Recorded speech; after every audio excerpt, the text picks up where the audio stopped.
السلام علیکم. د هلمند ملي راډیو درنو اوریدونکو ستړي مشئ، وخت مو بخیر. د هیله یم چې د ژوند چارې به مو ښې روانې وي. د ټولنې او روزنې خپرونه ده چې وړاندې کولو ته یې زه فرید الله خیال راغلی یم. درنو اوریدونکو، د دې خپرونې موضوع دا ځل کسبي مهارتونو ته ځانګړې شوې ده چې کسبي مهارتونه څه دي، زده کړه یې څومره مهمه ده او پر ژوند څه اغیز لري. په دې اړه به بشپړ بحث په خپرونه کې وکړو. خپرونه کې را سره د بوست پوهنتون د علمي چارو مرستیال ښاغلی بصیر الحق عادل صاحب میلمه دی. عادل صاحب ستړي مشئ، په خیر راشئ خپرونې ته. ډیره زیاته مننه خیال صاحب، تاسو ته او ستاسو له لارې ستاسو درنو اوریدونکو ته سلامونه نه کېږي. خدای دې وکړي چې دوی به روغ او جوړ وي او وخت به ښه تېرېږي. ډیره زیاته مننه. کور ودان عادل صاحب، خوشحاله اوسئ چې د دغه موضوع په اړه خپل معلومات د راډیو له لارې له اوریدونکو سره شریکوئ. مننه. په پیل کې عادل صاحب که په دې اړه وغږیږو چې کسبي مهارتونه څه دي او ولې په اوسني وخت کې مهم ګڼل کېږي؟ ډیره مننه خیال صاحب.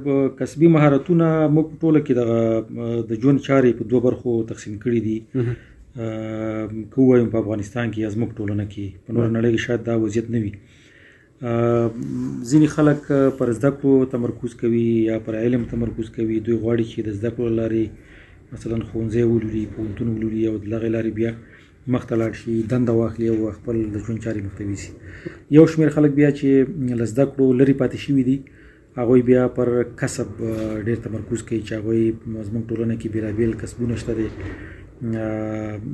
بېلابېل کسبي مهارتونه شته دي چې هغه ترلاسه کوي او هغه له طریقه مخته ځي. یعنې دغه دواړه مهم دي. یا د ژوند چلولو یا د ژوند د کښتۍ د مخته بیولو لپاره یا باید یو څوک زده کړې ولري او یا کسب ولري. ولې په نور هیوادونو کې ممکن یو کسبکار هغه څوک چې یو کسبي مهارت لري هغه د زده کړو خاوند هم وي، فرضاً هغه شاید لیسانس کړی وي، هغه ماسټري کړی وي.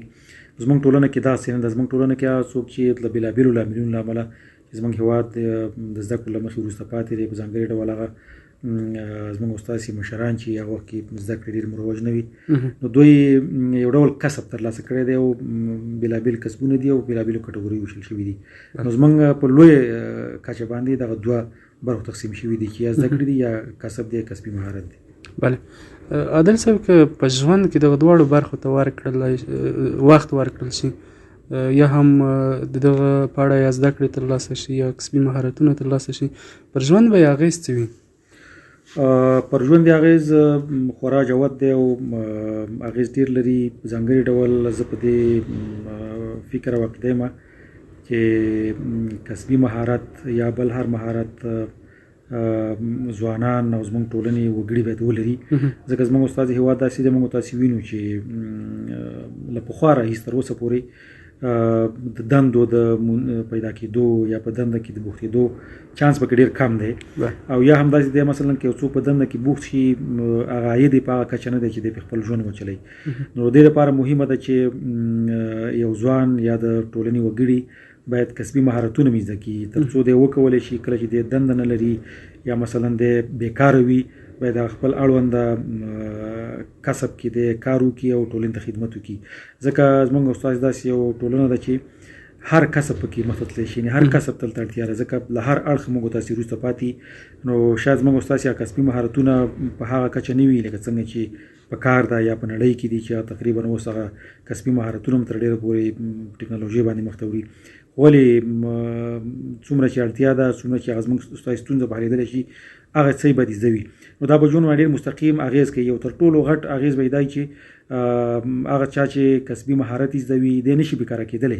یعنې دی به حتما کار مارکیټ کې ته ضرورت دی، دی به کار کوي. که دی دنده ونه لري هم دی کولی شي مثلا خپل بوختیا ومومي، یا د دندې تر څنګ دی کولی شي په فارغه وخت کې خپل کسب نه استفاده وکړي او مخته لاړ شي. نو دا اغیز هم په دغه شخص باندې دی، هم په کورنۍ باندې کېږي، ځکه د کورنۍ نور وګړي هم ځان سره په کسب کې یو ډول را شریکوي او ټول مصروفه کوي. نو اغیز ډېر دی او ډېر لوړ دی. بله ډېره زیات مننه. ولې باید ځوانان یوازې د دولتي دندې په تمه پاتې نه شي؟ دا یو ډېر ناسم مفکوره ده زموږ په ځوانانو کې یا په ټوله کې زموږ په هېواد کې زده کړې دې لپاره کوو چې زه حتما باید دنده واخلم، زده کړې دې لپاره کوو چې زه حتما په دې باندې پیسې وګټم، یا لومړیتوب موږ تاسې دولتي دندو ته ورکوو ځکه دندې یو ډول تضمین وي، مسؤلیت پکې وي، کارمند مثلا په لوی لاس نشي ځوابېدلی، ترڅنګ به په خصوصي سکتور کې یا په خصوصي ادارو کې یو کارمند په ډېر عادي مسایلو باندې ځوابېدلی شي.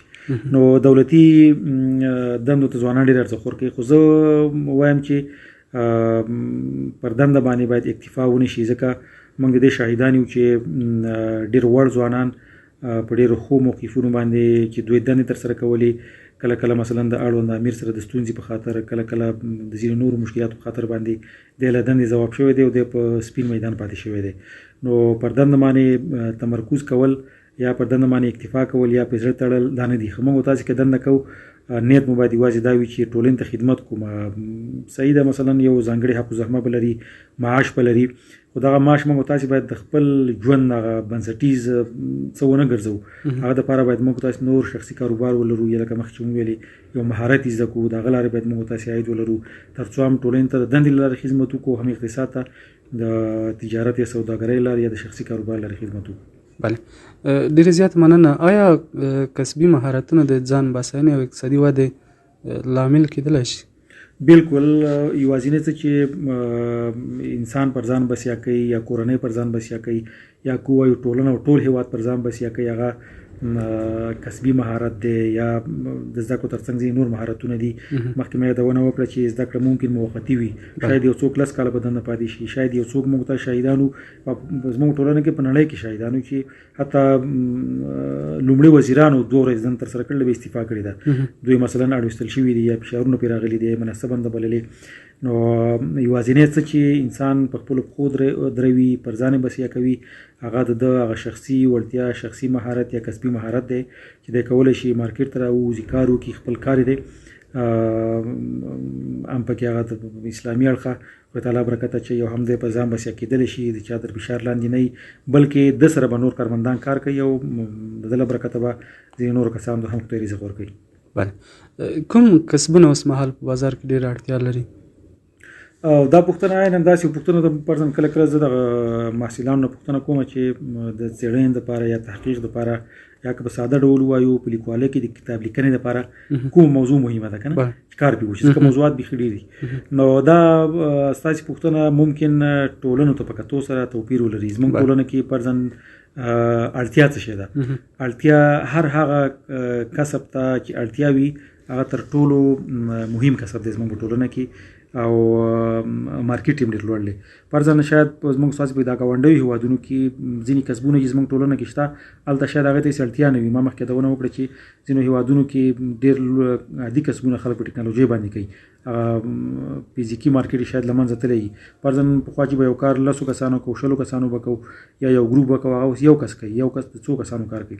ولې زموږ ستاسې ټولنه کې لا هم ضرورت شته دی ته موسمي کسبونه شته دی، مثلا دلته داسې کسبونه شته دی چې دوامداره وي. که نوم یې واخلو فرضاً نجاري تر ټولو ښه کسب دی، نوم یې واخلو د دغه برقي سامان آلاتو د جوړولو یا د ګرمۍ او د یخنۍ د وسایلو د جوړولو، دا تر ټولو ښه کسبونه دي، موسمي کسبونه دي. د نقلیه وسایطو د جوړولو کسبونه ښه کسبونه دي. په نقلیه وسایطو کې ځینې نوي سیستمونه شته چې اوس زموږ هېواد ته راځي. فرضاً زه به یو ښه مثال درکړم، په هلمند کې د تیلو څخه ګاز ته د موټرو د اړولو دا یو ښه کسب دی، ځوانان یې زده کړي، ته ښه مارکیټ لري. ځینې نور کسبونه شته دی، مثلا په هر برخه کې شته دی، که په تخنیکي برخه کې ووایو، که په ټکنالوژي برخه کې ووایو، مختلفو برخونو کې هغه شی چې په نوي سیستم باندې نوی مثلا ډېر نوي مارکیټ تحلیل سړی وکړي، هغه به ډېر مهم وي، ډېر اغېزناک وي او ښه مارکیټ به ولري. بله، که یو څوک مالي امکانات ونه لري څنګه کولی شي یو مهارت زده کړي؟ د دې لپاره یو ښه خبره دا ده، زه کله کله په دغه ښار کې اعلانات وینم د حرفوي زده کړو یا تخنیکي زده کړو ځینې کورسونه شته دی. ممکن هلمند کې وي، ما اعلانات لیدلي دي، که هلمند کې نه وي د زوم په کچه شته دی، په مرکز کابل کې شته دی. او لنډمهاله دي، 2 میاشتني دي، 3 میاشتني دي، 6 میاشتني دي. پخوا به داسې و چې ځینو مؤسساتو هم دا کورسونه په وړیا ډول وړاندې کول. د فکر کوم اوس هم لکه چې تخنیکي زده کړو انسټیټیوټ چې هغه وړاندې کوي، شاید هغه د ازموینې له لارې ورته کامیاب شي یا پروسیجر ولري. په شخصي ډول هم کې ځوان غواړي ډېر لنډ ډول باندې 2 میاشتې 3 میاشتې فرضاً د موبایلونو د زده کړې تخنیکي کورسونه دي، خیاطي ده، ځینې نور دي که نه، د موټرسایکل جوړونې دي یا ځینې نور دي. د دغه کورسونو له لارې ځوانان کولی شي چې لنډمهاله مهارتونه، کسبي مهارتونه زده کړي. بل مهمه برخه د مشورې ورکونې مرکزونه شته دي. ښه مثال یې پوهنتونونه دي. موږ په بوس پوهنتون کې او ممکن په نورو پوهنتونونو کې هم وي، ځکه دا لوړو زده کړو وزارت غوښتنه ده چې موږ باید د مشورې ورکولو مرکز ولرو. دا مرکز وړیا خدمات وړاندې کوي. فرضاً یو ځوان راځي، امکانات نه لري، دلته زموږ نه مشوره اخلي چې زه څنګه وکم د کاروبار څخه نشم، څنګه وکم یو کسبي مهارت زده کړم. زموږ هغه استادان چې دغه برخه مهارت لري هغه ته مشوره ورکوي او په ډیره اسانۍ سره کولی شي د کسبي مهارت زده کړي. کله کله ځینې ځوانان داسې چې مالي امکانات نه لري، هغو دپاره بانکي سیستمونه شته دی، هغوی کولی شي قرضه ورکړي یا په شخصي ډول باندې ځینې کسان کولی شي هغو سره شریک شي. فرضاً یو ځوان ښه فکر لري، ښه طرحه لري، ولې مالي امکانات نه لري، دی کولی شي خپل سوشل میډیا له لارې اعلان وکړي. ځینې کسان چې پیسې لري هغه به طرحه نه لري، هغه ذریعه کوي چې د سره د یو هوکړلیک له مخې یا د یو موافقې له مخې یو کسب راوباسي او مخته لاړ شي. بله، د مهارت له زده کړې وروسته څنګه کوچنی کاروبار پیل کېدلی شي؟ دا نو د مخکنۍ خبرو ته راګرځو. اول تر ټولو مهمه دا ده چې یو مهارت څوک زده کړي هغه حتما د دې وړتیا لري چې بازار ته راشي او کار وکړي. فرضاً زه به یو مثال درکړم، خیاطي چې څوک خیاطي کسب زده کړي یا دغه مهارت زده کړي، دی کولی شي ډېر په عادي ډول باندې په خپل کور کلي کې یا په هغه ځای کې چې اړتیا وي، ضرورت وي، یو د خیاطۍ دکان خلاص کړي او خپل کار مخته ویسي. دې تر څنګ ځینې کاروبارونه شته دی چې نوښتګر کاروبارونه وي یا که ووایو ابتکاري وي یا ټولنه کې ډېر مروج نه وي او دی غواړي په نوي سیستم کار وکړي. دې لپاره مهمه ده چې دی مشوره وکړي. اول هغه د خپلو استادانو سره چې دی کسب دی زده کړی دی، دویم مخکې ما یادونه وکړه پوهنتونونو کې دی کولی شي. بل د مشورې ورکونې ځینې مرکزونه په شخصي ډول شته، ځینې ارواپوهان لري په کابل کې، هغوی خپل ادرسونه لري، واتساپ شمېرې لري، هغو د لارې کولی شي دی ورسره مشوره وکړي. د کسبي مهارتونو ځینې کتابونه شته دی، هغه دی وګوري. تر څنګ یې په انټرنیټ کې یوټیوب دی، هلته یې سرچ وکړي چې ډېر زرګونه ویډیوګانې په دې اړه شته دی، مشورې ورکوي. حتی زموږ افغان استادانو په پښتو دري ژبه باندې په دې برخه کې لیکچرونه ورکړي، د هغو نه زده کړه باید وکړي. دی کولی شي راشي مارکیټ تحلیل کړي او له هغه نه وروسته بیا خپل کاروبار شروع کړي. بله، او د بازار اړتیا څنګه معلومه کړو چې کوم کسب غوره کړو؟ ډېری کسان دي د کسب ترلاسه کولو په لټه کې وي، خو ولې نه پوهېږي چې کوم کسب د ده لپاره صحیح دی او غوره یې کړي. د کومې لارې چارې دي چې کولی شي یو ښه او غوره کسب د ځان لپاره غوره کړي؟ او دا یو مهمه پوښتنه ده او زموږ افغانان له بده مرغه دې برخه کې کله کله تېروځي. فرضاً زه به یو مثال درکړم، ژوندی مثال. هلمند کې یو زموږ یو ملګري بریاني خلاصه کړه. نو کله چې خلکو ولیدل چې د بریاني مثلا ډېر پروش لري یا ډېر خلک ورته راځي، په یوه میاشت کې تقریبا 5-6 بریانۍ نورې خلاصې شوې. په داسې حال کې چې نور بریانۍ اکثره ناکامې شوې که نه.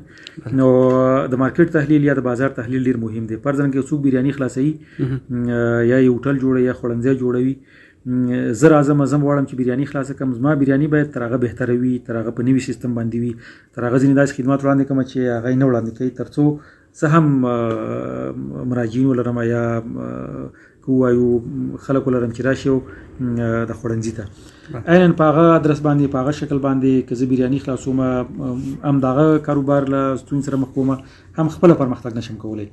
نو تر ټولو مهمه دا ده چې موږ وګورو چې په بازار کې څه شي ته اړتیا ده، کوم شی کم دی، کوم شی خلک ضرورت ورته لري، وګرځو، مارکیټ تحلیل کو، پوښتنې وکړو، له کاروباري خلکو سره کینو، په کم کسبي کسب کې زه غواړم کاروبار راوباسم او ورشم هغه کسبکارانو سره کینم، یا فرضاً نوی سیستم راوړم د نورو ولایتونو نه، د مرکز کابل نه. نو د مارکیټ تحلیل، د مارکیټ اړتیا وضعیت ډېر مهم دی. یو نظر پوښتنه وکړم سوشل میډیا باندې، د خلکو نه وکړم د فورمو له لارې. نو کله چې د کار د پیل نه مخکې دغسې یو څه وشي، نو زه باوري یم انشاءالله چې هغه کسب کاروبار یا هغه به مخته ځي.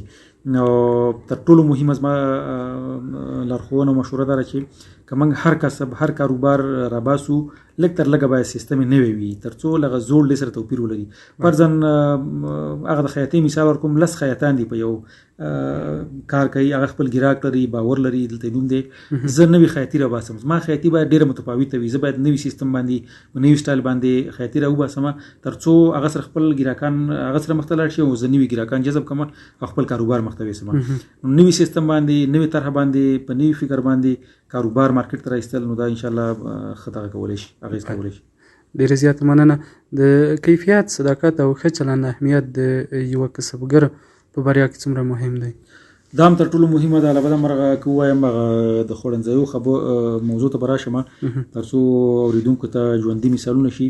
فرضاً اکثره وخت موږ تاسو وینو یو نوی هوټل جوړېږي خورنځای جوړېږي اول کې کیفیت ډېر لوړ وي دې خاطر چې خلک ځان ته رامات کړي د خلکو توجه واړوي زیات وخت نه یوه مشروع چې ورشي دوی کیفیت بیخي 50% راټیټ شوی ځکه دی پوهېږي چې ما ګراک خپل کړی دی ما نوم ګټلی دی زه نوم لرم نو اوس اړتیا نشته چې زه خپل دغه خواړه په خلکو باندې ومنم نو ډېر بې کیفیته شی خرڅوي خلک یې خوري.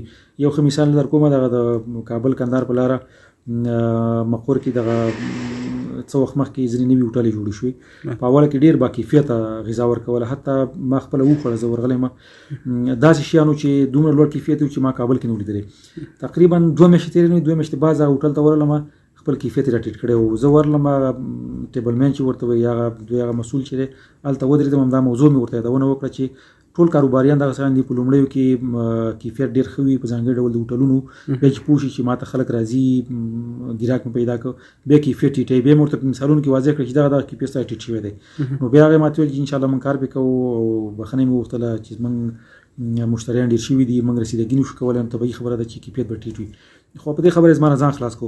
نو صداقت ډېر مهم دی په دې کې ژمنتیا ډېره مهمه ده ځکه که موږ خلک دوکه کړو خدای تعالی خو مو ویني او هیڅ کله مثلا که یو کاروباري دا فکر کوي چې ولا زه ما کیفیت ټیټ کړه په دې خاطر باندې چې ما ته یو څه اضافه عاید راشي یا زما مصارف راکم شي عاید مې لوړ شي دا اصلا د تاوان کوي د په کاروبار کې برکت نشته شاید د 1000 افغانو په ځای 3000 وګټي خو 3000 افغانۍ به د 1000 افغانو عمره برکت نه لري کار به نه کوي که نه خو دغه کې څومره صداقت وي کاروبار کې هغومره پکې برکت وي هغومره خلک ورته راځي هغومره کاروبار مخته ځي. نو صداقت او ژمنتیا دا تر ټولو مهمه ده او په دې اوس خلک هم پوهېږي یعنې خلک داسې نه ده چې پوه نه شي که زه د یو مشتري په حیث که پوه شم یو خوړنځی بې کیفیت خواړه ورکوي که هر څومره لوړ امکانات ولري فرضاً دغه ځای ډېر مناسب وي ډېر ښایسته وي ډېر ښه ډیکوریشن ولري زه هلته نه ورځم زه هغه غریب سړي ته ورځم چې د سړک په غاړه باندې یو عادي خوړنځای لري ولې کیفیت یې ښه وي صفایي د پاملرنه کوي زه هغه ته ورځم نو په دې خلک هم پوهېږي. نو صداقت او ژمنتیا ډېره مهمه ده او موږ د خدای تعالی ته مسؤلیت لرو چې که زه یو څه خلکو ته ورکوم باید هغه ژمنه مانې چې ما کار شروع کړی دی په هغه طریقه باندې ورکوم هم ټولنې ته مسؤلیت لرم د ټولنې وګړو ته هم لرم. بله ډېره زیات مننه. کورنۍ څنګه کولی شي خپل اولادونه د کسبي زده کړو لوري ته وهڅوي؟ دا هم یو ډېره اساسي او مهمه پوښتنه ده. په دې برخه کې تر ټولو مهمه خبره دا ده چې زموږ هغه د زده کړو پیل چې دی د ښوونځي دوره ده هلته په دې برخه کې باید کار وشي په کریکولم کې ځینې شیان اضافه شي د عملي کار په نامه باندې یا د کسبي مهارت په نامه باندې چې دا به هم د دولت دپاره ښه وي ځکه زموږ زده کوونکي چې له ښوونځیو فارغېږي له پوهنتون فارغېږي دا په ټولنه باندې یو ډول فشار وي بوج وي ځکه دوی لپاره کار پیدا کول یو مهمه خبره ده. دولت په دې برخه کې لومړی مسؤلیت لري بیا وروسته خصوصي سکتور مسؤلیت لري. که چیرې دغه ځوان د ښوونځي په دوره کې ته یو مهارت ور زده شوی دا بیا په دنده باندې تکیه نه کوي یا ډېره تمه دندې ته نه وي دستي د فراغت نه وروسته راځي او خپل شخصي کاروبار شروع کوي. ما یو ویډیو ویل د چین د یو ښوونځي ویډیو وه چې تقریبا د 4م که 5م ټولګي زده کوونکي وو دوی زده کوونکي ټول د 8 د 9 10 کلونو د عمر زده کوونکي وو چې نجونې وي هلکان وو دوی هر یو په ښوونځي کې جلا جلا کسب زده کوو عملي کار یې ورته کوو فرضاً چا جامو ګنډل ځینې زده کوونکي ناست وو هغه یې زده کول ځینې زده کوونکو اشپزي کوله ځینې زده کوونکو یو ډول ټوکرۍ ورته موږ وایو دا یې جوړولې ځینو بوټونه ګنډل ځینو بوټونه جوړول یعنې مختلف کسبونه که موږ تاسو ټولنه کې وینو هر یو کسب کوو دا دوی یو ډول عملي کار ورښوده او کېدای شي دوی مثلا ساعتواره یا په اونیز ډول باندې دا دغه وروخی تر څو هر زده کوونکی د خپل علاقې سره سم کسب زده کړي او د زده کړو ترڅنګ چې فارغېږي دوی د یو کسب د مهارت څښتنان هم وي. کورنۍ باید خپلو ماشومانو ته انګېزه ورکړي دوی په تمثیلي ډول باندې لکه د ښوونځي مثال کې ما ورکړو چې تمثیلي ډول باندې ځینې شیان ور زده کول. کورنۍ هم کولی شي په تمثیلي ډول باندې خپلو هغه کشرانو ته بیا په ځانګړي ډول ځوانانو ته ځینې مهارتونه زده کړي. زموږ استاد ټولنه کې یو ډېر ښه فرهنګ چې دی کسبکاران ځان سره شاګردان لري او دا ته مختلفو کورنۍ ور معرفي کړي.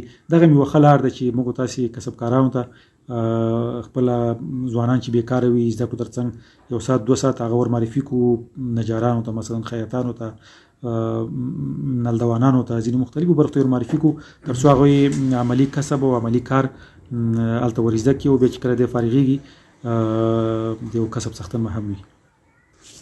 ډیره مننه. د ټولنې هغه غلط فکر چې کسب یوازې د کمزورو زده کوونکو لپاره دی څنګه اصلاح کېدلی شي؟ نه دا یو ډېر مناسب فکر دی. ما مخکې د چین یادونه وکړه. چین په ټوله نړۍ کې یو اقتصادي طاقت دی. هغوی په خپلو مکاتبو کې خپلو ښوونځیو کې زده کوونکو ته کسب ورکړي. دا په دې معنی چې هغوی خپل اقتصاد ته ډېر کار کوي. هغوی نه غواړي چې د دوی ځوان بیکاره شي. هغوی نه غواړي چې دوی ځوان مثلا یوازې زده کړې ولري او بل کسب مهارت یې نه وي زده. مثلا د چین دغه زده کوونکي که فارغه شي که چین کې مثلا دوی کار نه کوي دوی په هر هیواد کې کولی شي. که موږ تاسې ځینې پرمختللي هیوادونه وګورو کله کله اعلانات کوي چې موږ مثلا کسبکاران پکار دي په مختلفو برخو کې. د هغه نه وروسته زموږ ځوانان په دې فکر کوي ولا زه خو لیسانس یم خو ما کوم کسب نه دی زده. نو دا ډېر ناسم فکر دی چې د چا کسب نه وي زده. هر کس باید د هر کسب زده وي. بیا په افغاني ټولنه کې چې دلته د کار بازار ډېر کم دی پرځان د دندو برخه کې دلته ځوان باید د هر کسب زده وي. که یو کسب مارکیټونه لري یا د پکې ناکام شي بل کسب وکړي او دا د خپل د ژوند لپاره د خپل اقتصاد لپاره د خپل آینده لپاره کولی شي. حتی داسې کسبونه شته چې معیوب کسان کولی شي معلول کسان کولی شي. زموږ په ټولنه کې مختلف کسبونه شته. پرځان یو ښه مثال د خیاطي ده چې معلولین کولی شي خیاطي وکړي کالي ګنډل وکړي او خپل کورنۍ ته یو رزق او روزي راوړي. نو هر ځوان باید په دغه فکر باندې وي چې زه باید یو کسب زده کړم او دا ډېر خوند کوي چې یو چا زده کړې کړې وي او بیا کسب یې زده وي. دا د خپل کسب کې نوښتونه کولی شي ابتکارات کولی شي ځکه دا انټرنیټ ګوري د کسب په اړه د پرمختللو هیوادونو ویډیوګانې ګوري دی کولی شي دغه کسب کې ځینې نوي مهارتونه زده کړي. بل د کتابونو ګوري د کسبي مهارتونو یا د کسبي نوښتونو په اړه کتابونه شته دی چې هغه وګوري او خپل کسب مهارت ترلاسه کړي یا نوښتونه پکې راولي او مخته لاړ شي. بله ډېره زیاته مننه. ښاغلی عادل صاحب هغه ځوانانو ته چې بیکاره دي ستاسو مهم پیغام څه دی؟ دغه ځوانان په اوس وخت کې که ځوانان لوستي وي دوی کولی شي چې په ټکنالوژۍ برخه کې ځینې لنډمهاله کورسونه ترلاسه کړي. فرضاً اوس د فریلانسینګ زمانه ده خلک اکثر آنلاین کار کوي له خپلو کورونو نه. زموږ هیوادونه چې درېیمه درجه هیوادونه دي یا وروسته پاتې دي د بهر نه ځینې کمپنۍ نشته دی چې د ویب برخه کې دي مثلا د ډیټابیس برخه کې دي ځینې نورو برخو کې دي چې هلته مثلا په هغه معاش باندې یا په هغه زحمه باندې پرنځ به مثال درکړم شاید په جرمني کې شاید په انګلستان کې په $1,000 باندې هیڅوک حاضر نشي چې یو کمپنۍ سره کار وکړي. ولې زما او ستا ټولنه کې $1,000 ډېر شی دی. دلته یو ځوان کې یو انټرنیټي مهارت زده وي ویب پراختیا زده وي ډیټابیس برخه زده وي. ځینې ویب سایټونه شته دی چې هغوی هلته دندې اعلانوي او دغه درېیمه درجه هیوادونو ځوانان چې دي دوی د خپل کور نه هغوی سره کار کوي د میاشتې ډېر غټ عاید لري. زه دا اوس ځوانان پېژنم په افغانستان کې په دې باندې اخته دي. هغه ځوانان چې نالوستي وي کوښښ دې وکړي دوی د مخکې مې یادونه وکړه چې دغه تخنیکي برخه کې کورسونه شته دی دغه دې ترلاسه کړي. په ځانګړي ډول د موبایل جوړونې برخه اوس دا خپل هم ټکنالوژي کې راځي ډېر ښه مارکیټ لري کولی شي دغه برخه کې زده کړې وکړي ترلاسه کړي او زده کړې ترلاسه کړي او بیا مرکز لښکرګاه کې په ولسوالیو کې په هغه ځای کې ضرورت وي اړتیا وي دی پوهېږي چې هلته په دغه برخه کې استاد نشته دی هلته کار وکړي او خپل ژوند مخته یوسي. او والدینو ته مو څه سپارښتنه ده چې د خپل اولادونو راتلونکی ښه شي؟ والدینو ته ما په لومړیو کې دغه په 2 کټګورۍ وویشل چې یو زده کړې دي یو کسب دی. زموږ ټولنه کې دغسې یو مفکوره ده چې یا باید چا کسب زده وي یا زده کړي. یو ډول دواړه سره نه ګډوي. تاسې مخکې یادونه وکړه چې ځینې ځوانان په دې شرمېږي چې ولا زه کسب زده کړم. په نورو هیوادونو کې بیا برعکس کسبکار لوستی وي پرځن ماسټر وي لیسانس وي. نو زما به والدین هیله دا وي چې په دواړو برخو کې خپل اولادونه وروزي.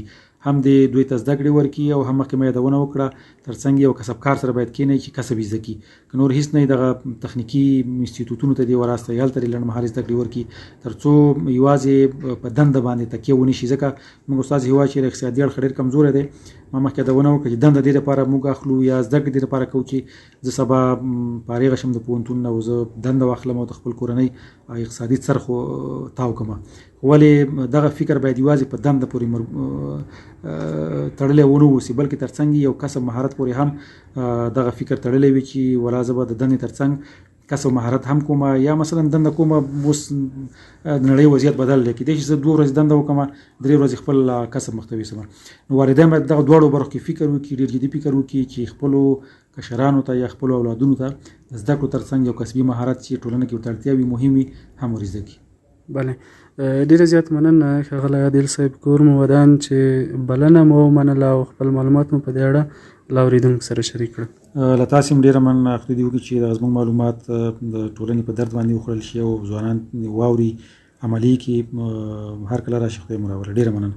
ډېره مننه. د هلمند ملي راډیو درنو اورېدونکو دا د ټولنې او روزنې خپرونه تر بیا ښې چارې لویه لامل شه.